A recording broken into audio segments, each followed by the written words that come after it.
Hi అందరికీ నమస్కారం. Welcome back to my channel. ఈరోజు నేను వీడియో చేయడానికి గల కారణము మా ఫ్రెండ్ నైట్ ఒక విషయం చెప్పారనమాట నాకు. ఒక మోటివేషనల్ వీడియో చెయ్యి, ఖచ్చితంగా బాగుంటుంది, నువ్వు మోటివేట్ చేస్తే కొద్దిమంది మారే అవకాశాలు ఉంటాయని చెప్పారనమాట. సో అందుకే ఈ వీడియో చేస్తున్నాను ఫ్రెండ్స్. ఈ వీడియో ఎక్కడ స్కిప్ చేయకుండా లాస్ట్ దాకా చూడండి, మంచి ఇన్ఫర్మేషన్ ఉంటుంది, మీకు నచ్చుతుందని అనుకుంటున్నాను. ఎక్కడ స్కిప్ చేయదండి ఫ్రెండ్స్. ఇప్పుడున్న వాతావరణం గురించి ఇప్పుడున్న దాని గురించి ఒక విషయం చెప్పాలనుకోండి. ఇప్పుడున్న వాతావరణం బట్టి వర్షాకాలము తుఫాన్ పట్టింది. సో ఇలాంటప్పుడు పక్షులన్నీ ఏమనుకుంటాయంటే గూట్లోకి పోదాం, తొందరగా ఇంటికి పోదాం, వర్షం నిలిచిపోవాలి దేవుడా అని దేవుని ప్రార్థన చేస్తుంది. అలానే తన పిల్లల కోసము కొంచెం ఫుడ్ కావాలని దేవుణ్ణి వర్షం నిలిచిపోవాలని గట్టిగా కోరుకుంటారు. బట్ గద్ద అనేది ఏం థింక్ చేస్తుందంటే వర్షం ఎక్కడి నుంచి వస్తుంది, మేఘం. సో 20,000 కిలోమీటర్ల ఎత్తుకు నేను పై సంచరిస్తూ ఉంటాను. సో నాకు వర్షపు చినుకు అనేది నా మీద పడదు అని గద్ద థింక్ చేస్తుంది. సో అలాంటి గద్ద గురించి నేను 3 పాయింట్లు మీకు చెప్పాలనుకుంటున్నాను ఫ్రెండ్స్. ఎక్కడ స్కిప్ చేయలేదు ఫ్రెండ్స్. చాలా పక్షులు వర్షం కానీ గద్దని ఎందుకు పక్షుల రాజు అంటారంటే తన విజన్. ఫస్ట్ పాయింట్ మీకు చెప్తున్నాను, విజన్, తన చూపు. అది ఎప్పుడైనా కానీ నేను పైకి ఎదగాలనే చూస్తున్నాను, ఇలా చూస్తున్నాను, పైకి ఎదగాలి, పైకి ఎగరాలి అని చూస్తాను.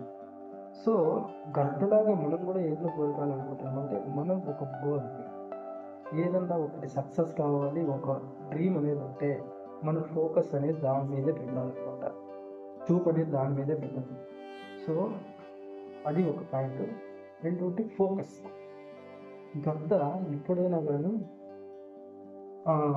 తను ఎంత పైకి ఎదగాలనేది ఫోకస్ చేసుకోవాలన్నమాట. సో ఎక్కడ కానీ తనకి ఏది ఎదురొచ్చినా, ఏది కష్టం వచ్చినా, ఎంత పెద్ద ఆటంకం వచ్చినా తన ఫోకస్ మాత్రం ఎక్కడ వదలదు.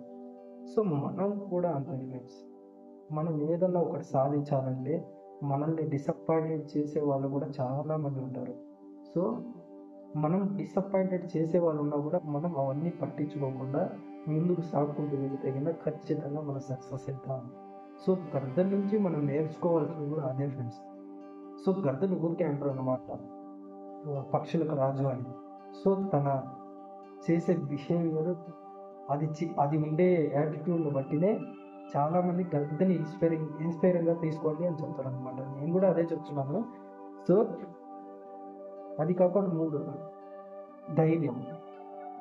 గద్ద తనకున్న ధైర్యం ఏమంటే ఇప్పుడు చాలా వర్షం వస్తుంది, అన్ని పక్షులు ఏం ఆలోచిస్తాయంటే తన గూటికి పోయి ఫ్రెష్గా ఉందాము, లేకపోతే గూట్లో పోయేసి పిల్లలకి ఏదో ఇద్దాము అని ఆలోచిస్తాను. బట్ గద్ద అక్కడ పోయి నేను కూర్చొని నా గూట్లో నేను ఉండాలా అనుకుంటా. ఏమైతే అది కానీ అనుకోను, ధైర్యంగా తను ఒక ఫోకస్ పెట్టుకొని తను ఎలా ఫ్లై కావాలి, ఆ మేఘం పైన ఎలా సంచరించాలి అనేది ఒక స్ట్రాంగ్ అనుకునేసింది అన్నమాట. సో అది ఎప్పుడే కానీ పైకి వెళ్ళాలి అని చూస్తుంది. కానీ తన ధైర్యం ఏమంటే తనకు అడ్డంకం ఏది వచ్చినా, ఏమి జరిగినా తను చేయాలి, తను వెళ్ళాలి అనుకుంటే మాత్రం అక్కడ దాకా వెళ్ళింది. సో మీకు కూడా ఎందుకు ఈ విషయం చెప్తున్నానంటే మన లైఫ్లో మనం చాలా విషయాల్లో 1 కాదు 2 కాదు మనల్ని కించపరిచే వాళ్ళు ఉంటారు, మనకు అడ్డు చెప్పే వాళ్ళు ఉంటారు, అలానే మనం చేసే ప్రతి పనికి అడ్డంకాలు వేసే వాళ్ళు ఉంటారు. సో అవన్నీ ఏవి పట్టించుకోకుండా మీ లైఫ్ ఎలా పైకి వెలగాలి, మీ లైఫ్ ఎలా సక్సెస్ కావాలి, మీరు ఒక ఎయిమ్ పెట్టుకుంటే ఆ ఎయిమ్ ఎలా కంప్లీట్ చేయాలి అనే దాని మీద ఫోకస్ చేయండి, ఖచ్చితంగా సక్సెస్ అవుతారు. సో గద్దలో ఇంకొక విషయం మీకు చెప్పాల్సింది, గద్ద అనేది దాని ఏజ్ లిమిట్ 40 years అనుకున్నాను. Actual 40 years 40 years. ఈ ఏజ్ అయిపోయింది, ఇంకా నా పని అయిపోయింది, నేను నా ఏజ్ అయిపోయాను, నా ఒక మూలలో పోయి కూర్చున్నాను, నేనేమి చేయలేను అని డిసప్పాయింటెడ్ కాదనమాట గద్ద. ఎందుకు కాదంటే బట్ 40 years ఏజ్ అయిన తర్వాత దాని లైఫ్ కొత్తగా రీస్టార్ట్ చేస్తుంది. రీస్టార్ట్ అంటే ఏం చేస్తుంది అనుకుంటున్నారు మీరు? ఏం లేదు ఫ్రెండ్స్. రీస్టార్ట్ అంటే తన ముగ్గురు ఒక బండకు పోయి గట్టిగా కొట్టుకుంది. గట్టిగా కొట్టుకొని ఏం చేస్తుంది, ఆ ముక్కు విరిగిపోయేలాగా చేస్తుంది. అంతకు ముందే ఏం చేస్తుందంటే తన రెక్కలను తాను పీకేసుకుంటుంది. సో పీకేసుకొని తన ముక్కును తాను బండకేసి కుట్టి కుట్టి కుట్టి కుట్టి కుట్టి ముక్కని కట్ చేసుకుంటుంది అనమాట. అది కట్ చేయడం వల్ల కొత్తగా మళ్ళీ కొత్త ముక్కు వస్తుంది. ఇంతకు ముందు పీకిన రెక్కలు ఉంటాయి కదా, అవి కూడా కొత్తగా మళ్ళీ రెక్కలు వస్తాయి అన్నమాట. సో అలా చేయడం వల్ల దానికి ఫ్రీ లైఫ్, మళ్ళీ లైఫ్ స్టార్ట్ అయింది. 40 years దానికి ఏజ్ ఖతం అయిపోతుంది అనుకున్నప్పుడు తనకు తాను నేను ఇంకా బతకగలను, ఇంకా సాధించగలను అనుకొని సో ఇంకా రీస్టార్ట్ చేసి మళ్ళీ లైఫ్ ఇప్పుడు 40 సంవత్సరాలకే కంప్లీట్ కావాల్సింది మళ్ళీ ఒక 10 years 15 years పెంచుకోలేదు అనమాట లైఫ్ టైం. సో ఈ విషయం కూడా మీకు ఎందుకు చెప్తున్నానంటే, మనం ఎగ్జాంపుల్ ఏదో ఒకటి అయిపోయింది, ఇంతటితోనే స్టాప్ అయిపోయాం, నా పని అయిపోయింది, నా ఏజ్ అయిపోయింది అని థింక్ చేసుకుంటూ ఆడే ఉండిపోతే అక్కడే ఉండిపోతాను.